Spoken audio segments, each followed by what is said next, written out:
Era la cena de cumpleaños de Catherine. Mi esposa había muerto hacía un año. Aquella noche, mi yerno, Connor, abofeteó a mi hija 3 veces en la cara solo porque derramó agua. Su madre, Judith, se levantó y aplaudió.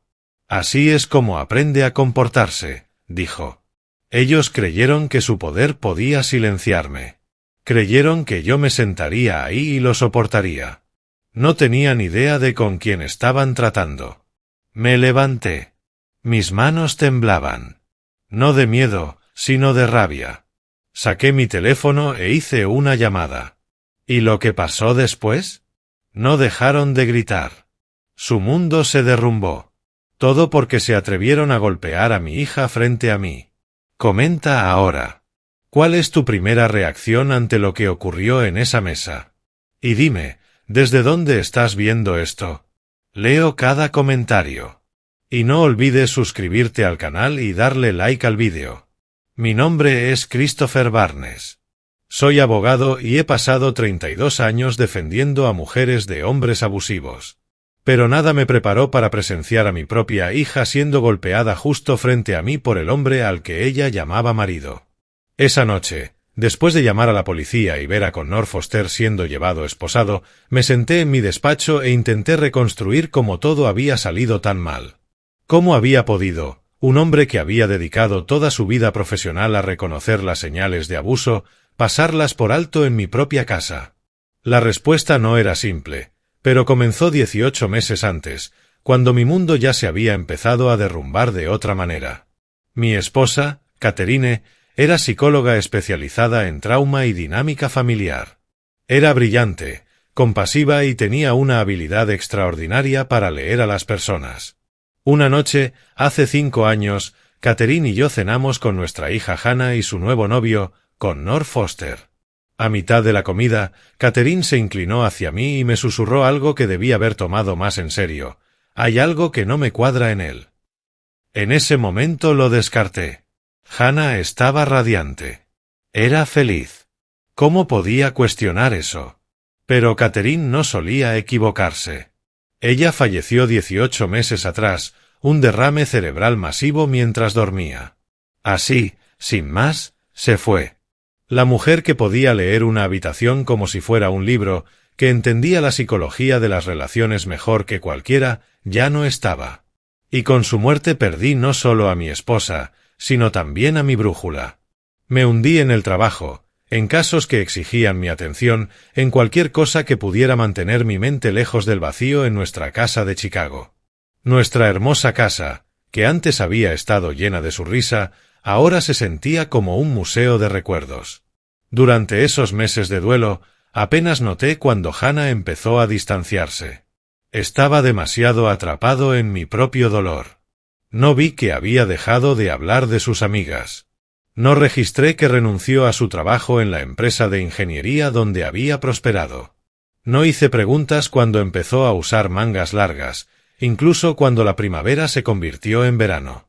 Yo era un abogado entrenado para detectar patrones de control y abuso en las familias de otros. Pero fui ciego ante lo que estaba ocurriendo en la mía. Hannah tiene 30 años. Es inteligente, capaz, una ingeniera con una mente que resuelve problemas complejos como si respirar fuera igual de natural. Heredó la capacidad de Catherine para leer a las personas y mi tenacidad. Se casó con Connor Foster hace 2 años. Sobre el papel, él parecía perfecto, exitoso, encantador, un consultor que hablaba con confianza sobre su trabajo. En la boda recuerdo haber pensado que era exactamente el tipo de hombre que hubiera querido para mi hija. ¡Cuán equivocado estaba! Esa noche en la mesa, cuando el aplauso de Judith resonó después de que su hijo golpeara a mi hija, algo dentro de mí cambió. La niebla del duelo que había nublado mi juicio durante 18 meses se disipó de golpe. En ese momento de claridad entendí lo que había fallado en ver. Mi hija había estado atrapada, y yo había estado demasiado perdido en mi dolor para notarlo. Mi esposa había tenido razón sobre Connor hace años, y ahora yo tenía que decidir qué clase de padre iba a ser. Uno que finalmente veía la verdad, o uno que seguiría fingiendo que todo estaba bien. Elegí ver. Hace 5 años, Hannah asistió a un congreso de ingeniería industrial en Boston. Tenía 27 entonces. Brillante, independiente, el tipo de mujer que hacía que Catherine y yo nos sintiéramos increíblemente orgullosos. Ahí fue donde conoció a Connor Foster. Él también tenía 27, un consultor que trabajaba para alguna firma del Medio Oeste. Según nos contó Hannah, hablaron durante 3 horas seguidas. 3 horas. Ella ni siquiera notó el paso del tiempo. Él era encantador, el tipo de hombre que te hace sentir como si fueras la única persona en la sala. Inteligente, exitoso, con una seguridad en sí mismo que hacía parecer importante cualquier cosa que dijera. Cuando Hannah llamó para contarnos sobre él, podía oír la emoción en su voz. Catherine lo conoció primero. Fue en una cena en nuestra casa unos meses después. Recuerdo a Catherine siendo cordial, sonriendo, haciendo las preguntas adecuadas. Pero cuando él y Hannah se fueron, Catherine me apartó en la cocina. «Hay algo que no me cuadra en él», dijo en voz baja. Le pregunté qué quería decir, pero solo negó con la cabeza. «No puedo explicarlo, pero confía en mí en esto». Ahora, mirando atrás, desearía haber escuchado. Desearía haber hecho más preguntas en vez de descartarlo como una reacción sobreprotectora. Pero estaba ocupado con mis casos, y Hannah parecía feliz. ¿Quién era yo para cuestionarlo? Se casaron 2 años después. Fue hermoso. Hannah se veía radiante en su vestido blanco, y Connor interpretaba al esposo perfecto. Recuerdo haber pensado que Catherine estaba equivocada sobre él. Pero Catherine no se equivocaba en muchas cosas. Al principio, todo parecía bien. Hannah mencionó que había dejado de ir al gimnasio los viernes por la noche porque Connor prefería que pasaran ese tiempo juntos. Había dejado las reuniones con sus amigas de la universidad. Cuando le pregunté, sonrió y dijo que estaba priorizando de otra manera. «Connor me hace feliz», dijo. Luego vinieron los comentarios sutiles. «Quizás no deberías usar ese vestido para trabajar», decía Connor. «O hablas demasiado en las reuniones». Hannah se reía, pero noté que empezó a vestirse diferente. Más conservadora, menos como ella misma.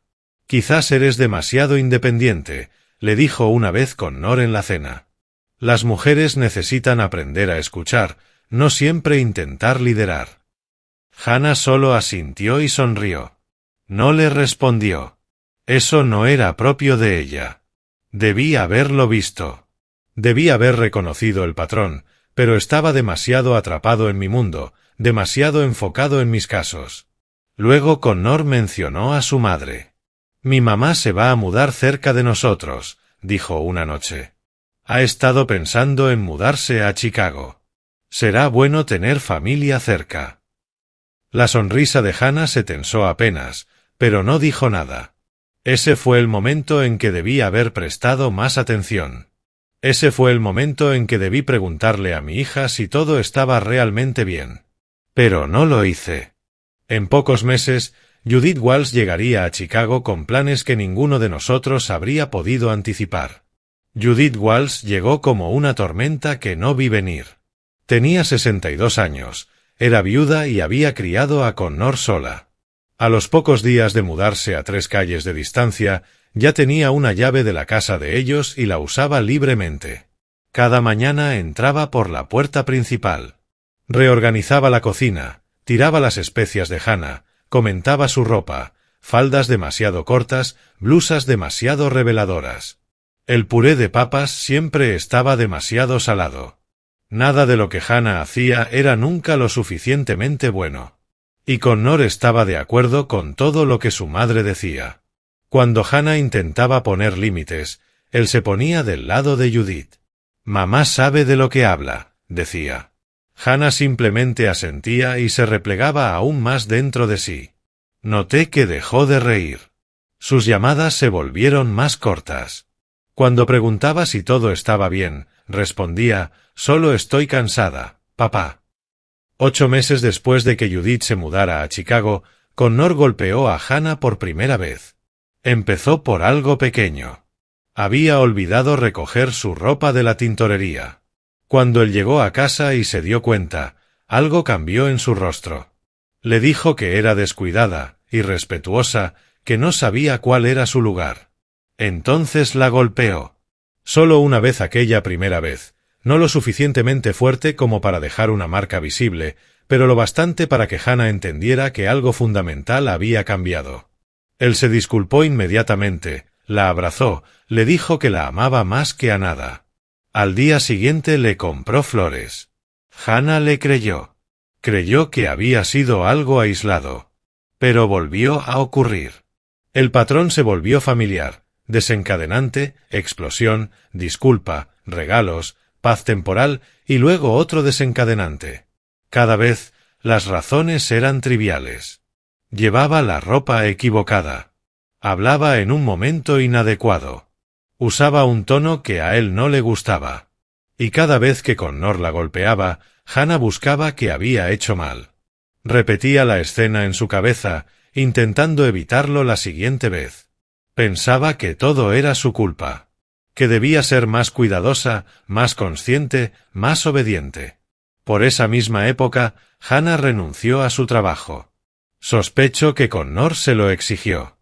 Una mujer en casa es más fácil de controlar que una que trabaja, gana su propio dinero, ve a otras personas y piensa por sí misma. Debí haber hecho más preguntas. Debí haber notado que mi hija brillante, la ingeniera que hablaba de cambiar el mundo, había dejado de hablar de cualquier cosa. El momento que finalmente atravesó mi ceguera ocurrió 6 meses después. Estaba en su casa para cenar. Mientras Connor llegaba tarde, fui a buscar algo en el cajón de la cocina y lo encontré, el cuchillo japonés de Catherine. El hermoso que yo le había regalado años atrás, ahora doblado y dañado irreparablemente. Hannah me vio sosteniéndolo y palideció. «¿Qué pasó con esto?», pregunté. No respondió. Solo desvió la mirada y empezó a poner la mesa con manos temblorosas. No insistí. Simplemente guardé el cuchillo y fingí que no lo había visto. Pero ese cuchillo roto se quedó conmigo. Se sintió como un mensaje de Catherine, una señal de que algo estaba terriblemente mal en la vida de mi hija. 18 meses pasaron así. La ira de Connor intensificándose, Hannah encogiéndose cada vez más, Judith orquestándolo todo. Y entonces llegó esa cena del 20 de marzo, la que jamás olvidaré. El 20 de marzo, el día que lo cambió todo. Recuerdo cada detalle con la claridad que da el trauma. Esa noche era el cumpleaños de Catherine. Ella habría cumplido 61 años. Hannah me había llamado esa mañana. «Papá, ven a cenar esta noche, por favor». Había algo en su voz que debía haber captado, pero yo estaba ahogándome en trabajo, usando mis casos para huir del dolor. Cuando llegué a su casa adosada en Chicago, todo se veía perfecto. Porcelana fina, velas aromáticas, flores frescas. Pero el ambiente estaba mal. Frío, asfixiante. Hannah apareció usando una blusa de manga larga, a pesar del clima suave de marzo. Su cabello estaba corto, rígido. Parecía estar intentando desaparecer. Cuando me abrazó, sentí lo delgada que estaba. Connor y Judith ya estaban sentados. Judith sonrió con una calidez que no llegó a sus ojos. Connor me estrechó la mano con firmeza, con su encanto activado. Interpretaban el papel de la familia perfecta. Empezamos la cena con charla trivial.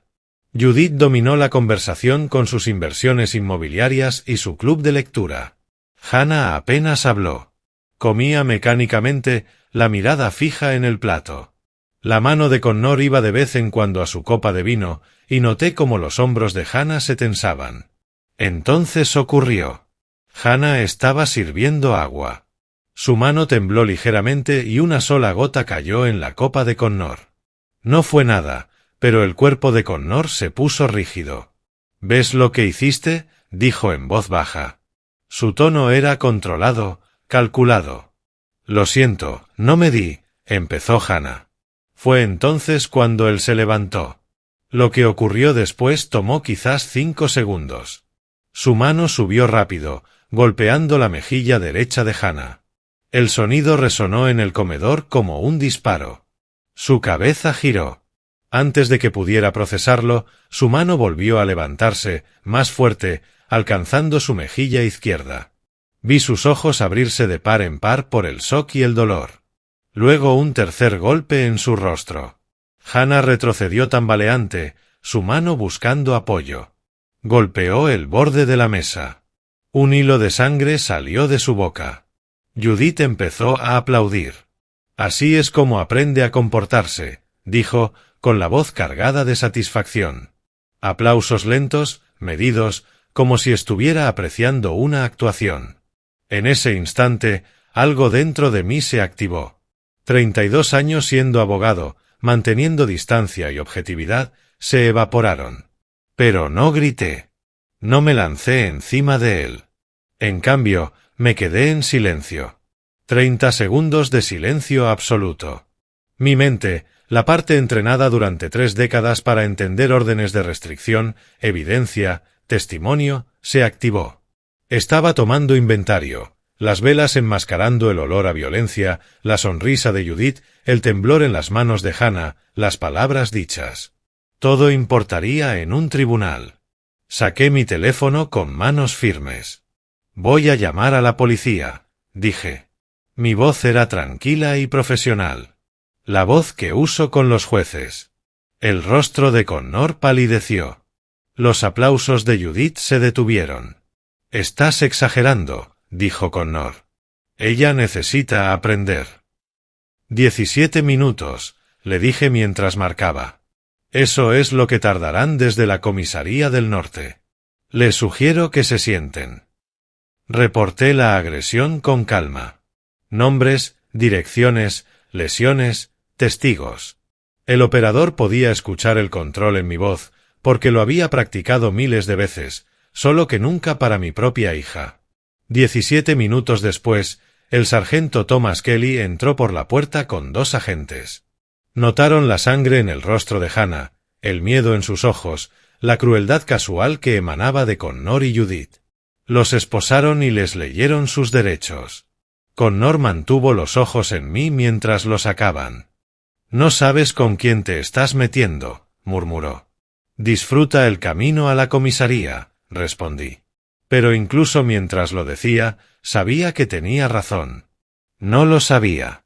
Ninguno lo sabíamos.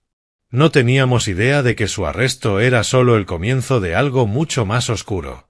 Algo que sacaría a la luz secretos enterrados durante 11 años. Los días posteriores al arresto fueron extraños, silenciosos, pero amenazantes, como esperar una tormenta que ves formarse en el horizonte. Hannah se quedó en mi casa en Georgetown.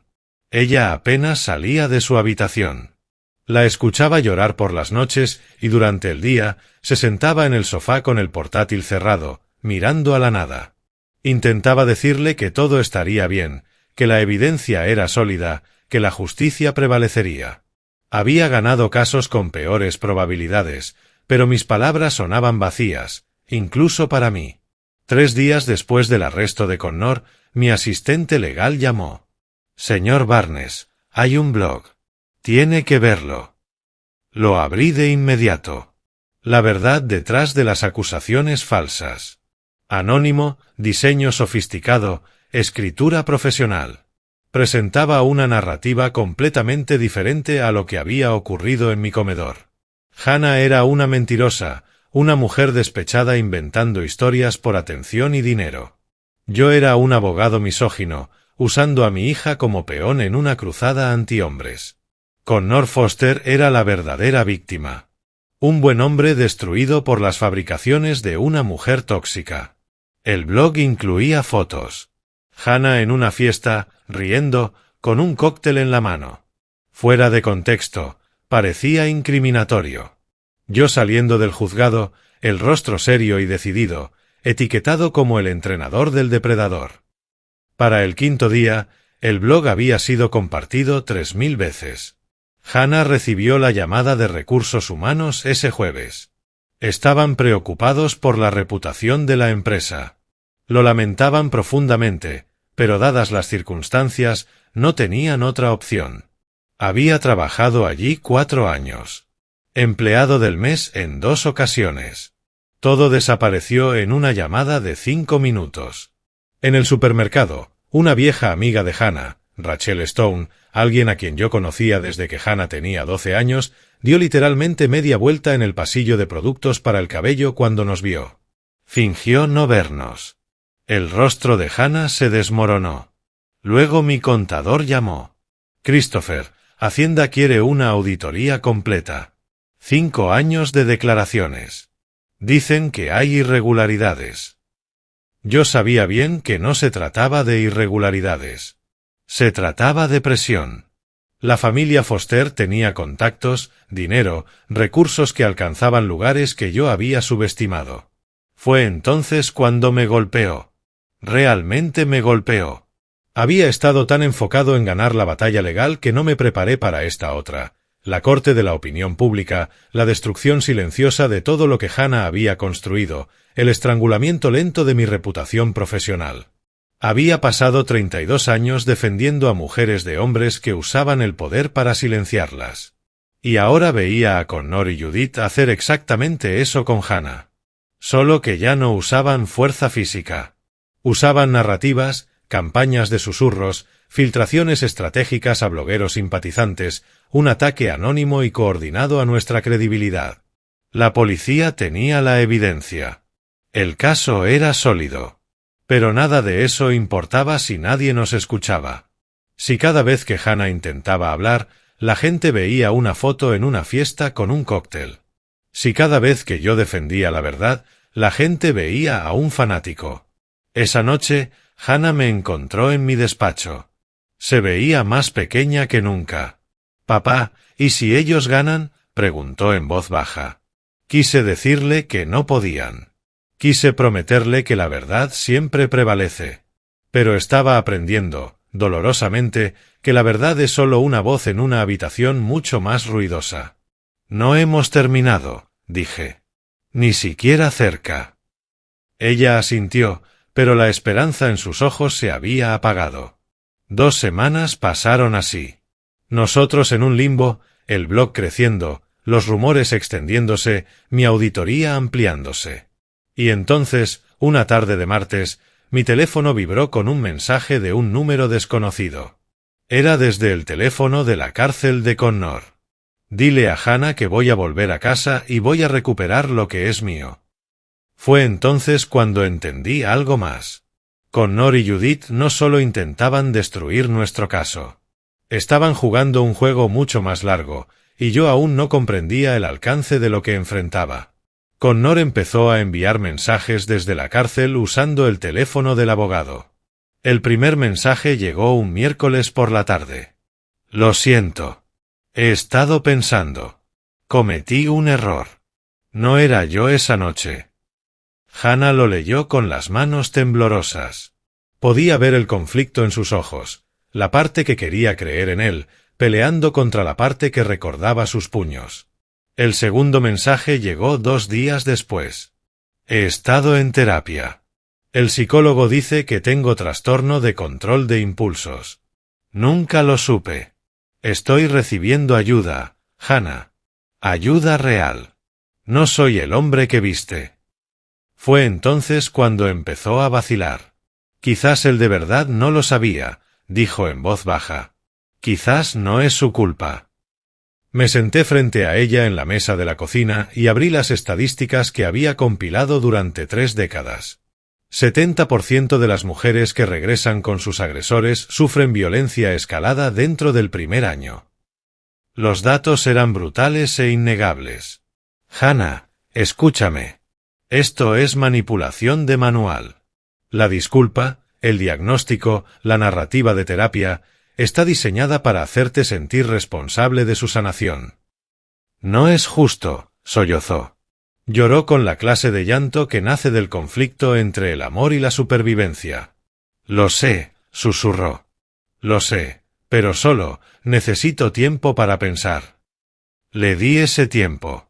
Fue lo más difícil que hice en semanas. 14 días después, el teléfono sonó a las 2 de la madrugada. «Señor Barnes, habla el sargento Kelly. La casa de su hija ha sido vandalizada extensamente». Se me detuvo el corazón. Pero no era la casa donde ella vivía. Era la casa adosada que había compartido con Connor, la que había dejado tras su arresto. Cuando llegamos, la escena era devastadora. La puerta principal destrozada, ventanas reventadas, pintura en aerosol cubriendo cada superficie. Mentira. Te voy a matar. Esto no ha terminado. Había perforado paredes, destrozado muebles. La destrucción era sistemática, intencional, una rabieta de 3 horas capturada por cada cámara de seguridad de la cuadra. Violó la orden de alejamiento, explicó el sargento Kelly. Llamó a su abogado desde un teléfono desechable. Le pagó a alguien para sacarlo por la noche. Fueron descuidados. Lo tenemos en vídeo. Múltiples ángulos, cristalino. Connor fue arrestado de nuevo en cuestión de horas. Vi las grabaciones yo mismo. 4 horas después, seguía viéndolas.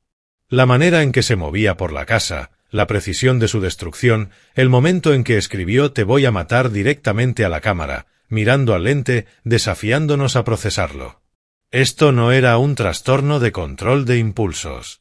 Esto era calculado. Esto era un mensaje. Esto era Connor mostrando a Hannah exactamente lo que le esperaba si testificaba. Finalmente, teníamos evidencia inquebrantable. Vídeo, claro como el día, indefendible.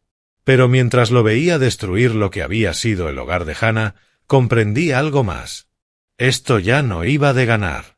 Esto iba de supervivencia para ambos. Para él y para Hannah. Finalmente tenemos evidencia sólida, le dije al sargento Kelly. Pero viene algo aún más importante. 3 días después, llegó un paquete anónimo a la comisaría.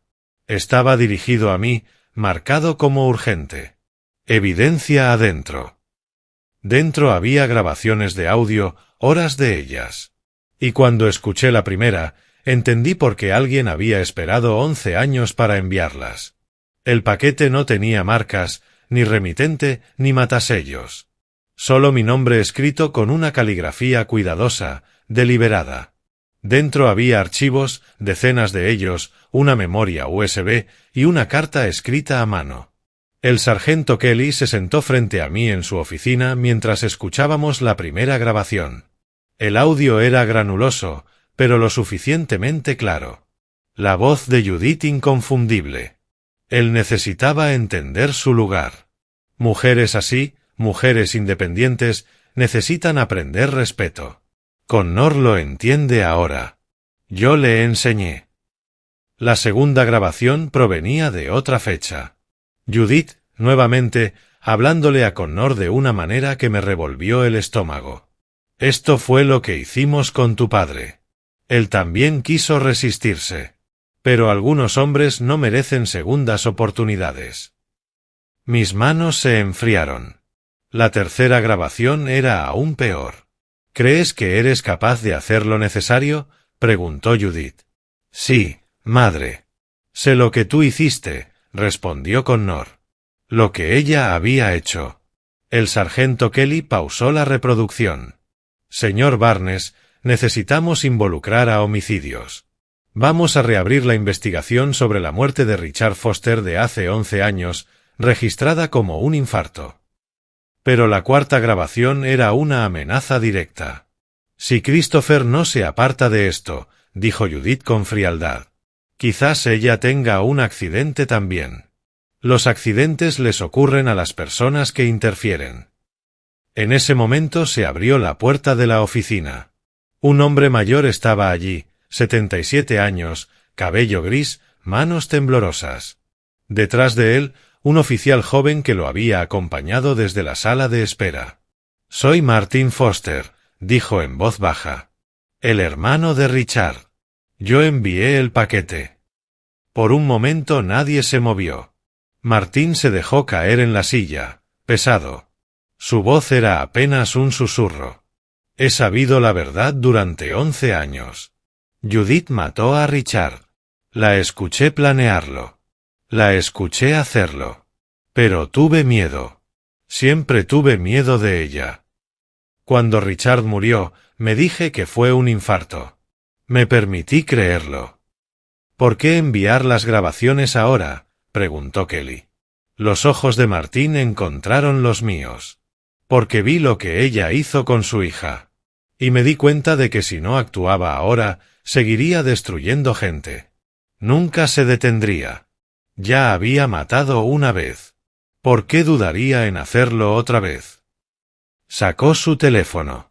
Pasé 3 semanas acercándome a Judith, grabando conversaciones. Ella habla con Connor de todo cuando cree que nadie la escucha. Está orgullosa de lo que hizo con Richard. Orgullosa de cómo controla a Connor. Orgullosa de cómo está intentando destruir a Hannah. Las manos de Martín temblaban mientras hablaba. Fui un cobarde durante 11 años. Pero ver a esa joven ser golpeada, ver cómo usted luchaba tan duro, ya no pude seguir siendo un cobarde. Tuve que elegir entre mi miedo y mi conciencia. No supe qué responder. Hay más, continuó Martín. Me entregó una carpeta. Registros médicos. La autopsia de Richard. Había digitalis en su sistema. De acción lenta. Judith tenía acceso. Siempre le daba suplementos, vitaminas. Nadie sospechó nada porque interpretó perfectamente el papel de viuda desconsolada. El sargento Kelly ya estaba haciendo llamadas. Agentes federales, detectives de homicidios, la maquinaria de la justicia finalmente moviéndose en la dirección correcta. Cuando Martín salió de la oficina, puesto inmediatamente bajo custodia protectora, se detuvo en la puerta. Lamento haber tardado tanto, dijo. Lamento haber tenido miedo. Quise decirle que no importaba. Que era valiente ahora, cuando importaba. Ahora teníamos prueba de que Judith Walsh no solo protegía a un abusador. Era una asesina. Una asesina calculadora, deliberada, que había escapado por más de una década. Y había criado a un hijo que reflejaba su oscuridad a la perfección.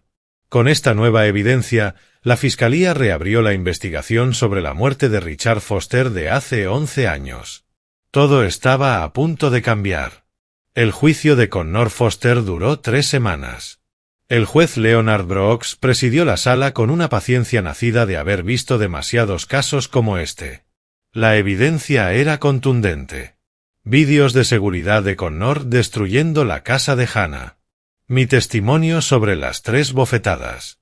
El relato lloroso de Hannah sobre la violencia. La documentación profesional del sargento Kelly. El abogado defensor de Connor lo intentó. Argumentó trastorno de control de impulsos. Culpó a la influencia de Judith. Afirmó que Connor era víctima de su crianza, de la manipulación de su madre, de circunstancias más grandes que él. El juez Brooks no lo creyó. La evidencia muestra un patrón de violencia calculada, dijo. No un impulso, una elección. Elecciones repetidas. Connor fue declarado culpable de violencia doméstica. 5 años de prisión estatal. Una orden de restricción permanente. Terapia obligatoria para control de ira y educación en violencia doméstica. Cuando se leyó el veredicto, Connor miró directamente a Hannah. Su expresión no cambió. Sin remordimiento, sin ira. Solo vacío. Como si algo dentro de él hubiera muerto, o quizás nunca hubiera existido. Hannah lloró. Pero yo vi otra cosa en sus lágrimas. Alivio. 2 meses después, estábamos en el mismo tribunal, esta vez por Judith Walsh. El caso era distinto. Las apuestas, más altas. No se trataba de violencia doméstica. Se trataba de homicidio. La fiscalía presentó las grabaciones. Las propias palabras de Judith, condenándola. Martín Foster testificó sobre lo que había escuchado, sobre lo que había presenciado durante 11 años. El antiguo informe forense sobre Richard volvió a escrutarse. La digitalis en su sistema. El aparente infarto que ahora se veía como envenenamiento calculado. Los registros financieros mostraron que Judith había tomado control de toda la herencia de Richard inmediatamente después de su muerte. $2 millones. Había vivido de su asesinato durante una década. El juez Brooks escuchó todo con una expresión que sugería que había visto lo peor de la humanidad y lo aceptaba como inevitable. Judith subió al estrado. No negó nada. En cambio, atacó. «Esto es lo que hace Christopher Barnes», gritó al juez. «Destruye familias. Envenena a la gente contra su propia sangre. Es un odiador de hombres». «Señora Walsh», interrumpió el juez Brooks. «No está ayudando a su caso». Pero a ella no le importó. Siguió gritando sobre cómo yo había arruinado todo, cómo había vuelto a todos en su contra, cómo yo era el verdadero criminal. Nadie le creyó. El jurado deliberó durante 6 horas. Culpable de homicidio agravado. 12 años de prisión. La sentencia fue reducida de cadena perpetua por su edad, pero daba igual. Judith Walsh pasaría sus últimos años en una celda, del mismo modo que había pasado los últimos 11 controlando lo que podía, destruyendo lo que no. Mientras la escoltaban fuera, me miró por última vez. No había remordimiento. Solo rabia. Rabia pura, destilada, por haber sido descubierta.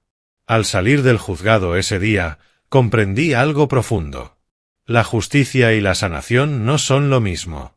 La ley puede encerrar a Connor y Judith, pero no puede deshacer el daño. No puede devolverle a Hannah la sensación de seguridad. No puede traer de vuelta a Catherine. No puede borrar los años que pasé ahogándome en mi propio duelo. La justicia se había cumplido. Los culpables habían sido condenados. El sistema funcionó. Pero la sanación real era otra batalla distinta. 6 meses después, me paré frente a la fotografía de Catherine y comprendí que algo había cambiado en mí. No era perdón. No era cierre. Era algo más silencioso. Algo que se sentía como permiso. Permiso para dejar de pelear el tiempo suficiente para volver a vivir. 5 años han pasado desde aquella cena fatídica. Estoy sentado en mi despacho en Chicago, mirando la luz de la tarde filtrarse por las ventanas. La casa está tranquila ahora, pacífica de una forma que no había sido desde que Catherine murió. Hannah ya no vive aquí. Tiene su vida. Tiene su felicidad. La semana pasada la vi reír con Ryan Parker en una cafetería del centro. Reír de verdad. Ese tipo de risa que nace de alguien que ha aprendido la diferencia entre el miedo y la libertad. Ryan es un buen hombre, respetuoso, genuinamente interesado en lo que Hannah piensa, en sus sueños.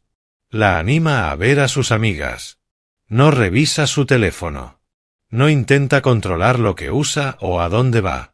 La ama de la forma en que el amor se supone que debe sentirse. Mientras nos sentábamos frente a frente tomando café, Hannah extendió su mano y sostuvo la mía. «Quería decirte gracias», dijo en voz baja, «por no soltarme. Por creerme cuando yo no estaba segura de creer en mí misma». Pensé en Catherine en ese momento, en cómo habría visto este día, en lo orgullosa que estaría. «Tu madre estaría muy orgullosa de ti», le dije. Hannah sonrió entre lágrimas. «Creo que lo sabe». He pasado el último año escribiendo mis memorias. No para revivir el trauma, sino para transformarlo en algo útil, algo que pueda ayudar a alguien más a reconocer las señales de advertencia que yo ignoré. El aislamiento. El control disfrazado de amor. La forma en que el abuso siempre empieza en silencio y crece hasta que no puedes escuchar nada más. Si mi historia ayuda aunque sea a una mujer a reconocer estas señales, si le da el valor para decir no antes de que sea demasiado tarde, entonces todo esto habrá valido la pena. Connor está en prisión. Judith está en prisión. Ambos están exactamente donde deben estar. Pero hay miles más como ellos. Miles de Hannah aún atrapadas. Miles de Christopher aún durmiendo frente a las señales. Así que te pregunto, ¿cuándo vas a hablar? Si alguien que conoces está siendo controlado, aislado, golpeado, ¿cuándo vas a decir algo? ¿Cuándo vas a superar la incomodidad de involucrarte? ¿Cuándo estarás dispuesto a arruinar una cena, sacrificar una amistad, perder un cliente para salvar una vida? Y si eres tú quien está siendo lastimada, ¿cuándo vas a decir basta? ¿Cuándo vas a darte cuenta de que lo que estás tolerando no es amor? ¿Cuándo entenderás que mereces algo mejor? El amor verdadero no exige que desaparezcas. No demanda tu sumisión. No viene acompañado de moretones, disculpas y promesas de cambio. El amor verdadero te expande, te protege, te celebra. Pienso en Catherine a menudo, en cómo intentó advertirme sobre Connor, en cómo yo estaba demasiado cegado por mi dolor para escuchar. Pero escuché cuando importaba. Actué cuando contaba. Y por eso, Hannah es libre. Ese es el legado que quiero dejar. No el recuerdo de la violencia, sino la prueba de que puede detenerse. Que la justicia, aunque imperfecta, es posible. Que la sanación, aunque lenta, es real. Me paro frente a la ventana y observo el atardecer de Chicago. Hannah está allá afuera, en algún lugar, construyendo una vida que realmente le pertenece. Y por primera vez en años, puedo respirar. El amor verdadero nunca hiere. Nunca. Mirando hacia atrás, me doy cuenta de que cometí un error crítico como padre. Estaba tan consumido por mi propio duelo tras la muerte de Catherine que pasé por alto el caso más importante de mi vida, el que estaba ocurriendo bajo mi propio techo. No seas como yo. No esperes a que aparezcan los moretones. No racionalices el aislamiento. No confundas control con cuidado. Esto es lo que aprendí. El amor real te expande. No te reduce. El amor real celebra tu independencia. No exige tu sumisión. Si alguien te está aislando lentamente de tus amigas, monitoreando tus movimientos, criticando todo lo que haces, eso no es amor. Es una jaula disfrazada de devoción. Y quiero decirte algo más. Dios no diseña el amor para que duela. Soy un hombre de fe. Y sé que cualquier fuerza superior que nos guíe quiere que experimentemos alegría, no dolor. Si estás rezando para tener fuerza para soportar abuso, entiende que la respuesta de Dios podría ser, vete. A veces la protección se manifiesta como escape. Esto no es una historia de mi abuelo ni un relato distante que puedas ignorar. Esto está ocurriendo a millones de mujeres en este momento. Mujeres que un día despiertan y se dan cuenta de que ya no se reconocen. Mujeres atrapadas en el mismo ciclo del que Hannah casi no escapa. La historia real de lo que le ocurrió a mi hija se convirtió en el catalizador de justicia. Pero la tuya podría ser diferente si actúas ahora. Si reconoces estas señales en tu vida o en la de alguien que amas, no te quedes en silencio. No esperes el momento perfecto. No tengas fe en que él cambiará. Aquí es donde te necesito. Comenta abajo y cuéntame qué te mantuvo atrapada o que te dio el valor para irte. Tu historia podría ser exactamente lo que alguien necesita escuchar hoy. Comparte este vídeo con alguien que necesite saber que no está sola. Suscríbete a este canal porque seguiré contando historias reales hasta que cada mujer conozca su valor. Las historias de mi abuelo palidecen frente a lo que las mujeres reales soportan. Pero lo que importa es que hablemos, escuchemos y creamos. El precio del silencio es demasiado alto. No dejes que te cueste la vida.